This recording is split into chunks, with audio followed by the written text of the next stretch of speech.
Hello and welcome to Sectors Up Close. I'm Vincent McAviney. Our topic today is investing in ESG, or environmental, social and governance. And our guest is Ethan Devitt, the Chief Investment Officer at Moneta Group. The world needs to rapidly accelerate its transition away from coal and other fossil fuels to avoid extreme climate change. That's according to a report released on Monday by the United Nations. The jury has reached a verdict, and it is damning. This report of the Intergovernmental Panel on Climate Change is a litany of broken climate promises. It is a file of shame, cataloguing the empty pledges that put us firmly on track towards an unlivable world. A shift to renewables will mend our broken global energy mix and offer hope to millions of people suffering climate impacts today.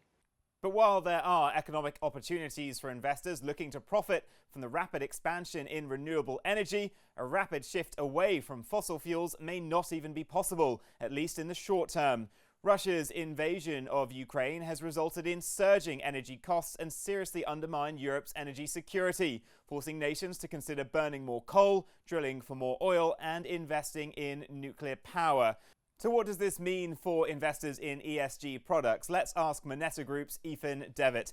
Ethan, thank you very much for joining us today. Now, ESG investing isn't just all about energy, but I want to start with your take on whether the current crisis has reframed your outlook towards ESG investing, especially considering oil majors have outperformed clean energy funds this year. I would say it has only accentuated the focus on ESG investing. You mentioned the focus now on energy security, and this is something we've been speaking about for some time. Now that there is a realization that we're going to have to source energy differently from multiple different sources, that means the focus is going to be on renewable energy, other ways of getting to the cleaner and just transition from the existing energy companies, and ultimately finding ways to access this in an investment way that ultimately has a low carbon footprint at an overall portfolio level.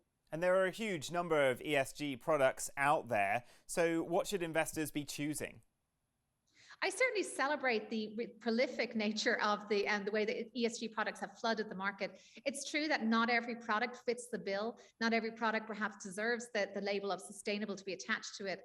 And I would say welcome the policy changes that are imposing guardrails around what may be or may not be labeled a green product. However, we need to celebrate the rising awareness of this. And if you look at flows, the flows into ESG products were 35% higher in 2021 versus 2020. And we're only seeing that continuing now. And picking up on one of your points there, does there now need to be some form of regulation? There already is in the EU, and certainly there needs to be ongoing regulation. This is a learning curve, we're all on it. There will be mistakes, there will be clumsy overtures around creating sustainable solutions.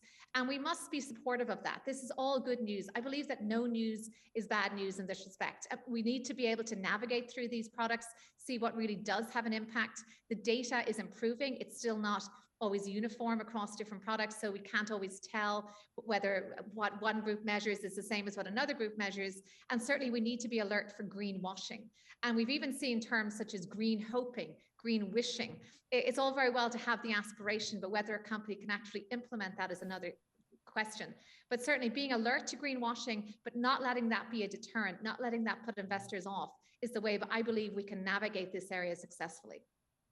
And it's a complex area. There are many different options, but what's your specific advice for investors?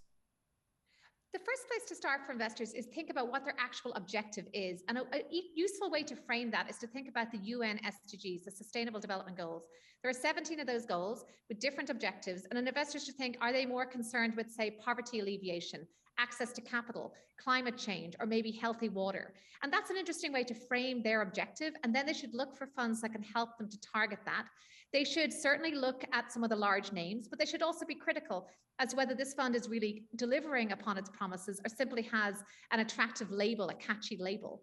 And once they've seen that, then they can work with the managers, do due diligence, focus on that impact today, and as well as the impact, how it will grow over time, and also focus on how that manager is seeking to get that impact. Is it engaging actively with underlying companies? That's really where the power of being an investor is, where investors can really flex their capital in order to make a difference. And that's why we're big believers in the power of engagement versus, say, divestment when it comes to really making an impact with an investment portfolio. Ethan Devitt, Chief Investment Officer at Moneta Group, thank you very much. Before I go, here are some of the top stories in this space. Climate change could cost the US budget $2 trillion a year by the end of the century, according to a White House report. The Office of Management and Budget Assessment was commissioned by President Joe Biden in May last year. It found that the upper range of climate change's hit to the budget could total 7.1% annual revenue loss, equaling to $2 trillion in today's dollars. It also found the government could spend an additional $25 billion to $128 billion annually on expenditures such as coastal disaster relief, flood, crop and healthcare insurance, and wildfire suppression.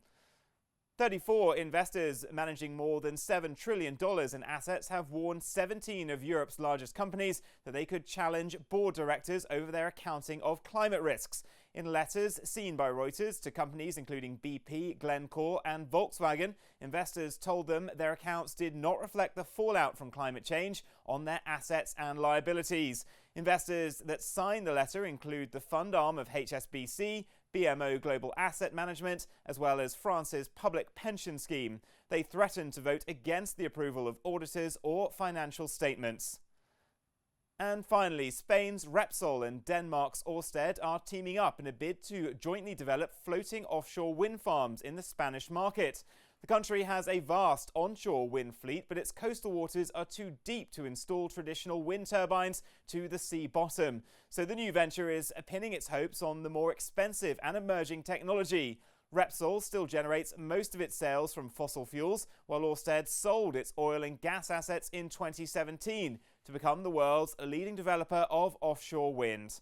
And that is your roundup of the ESG sector. I'm Vincent McAviney, and this is Reuters.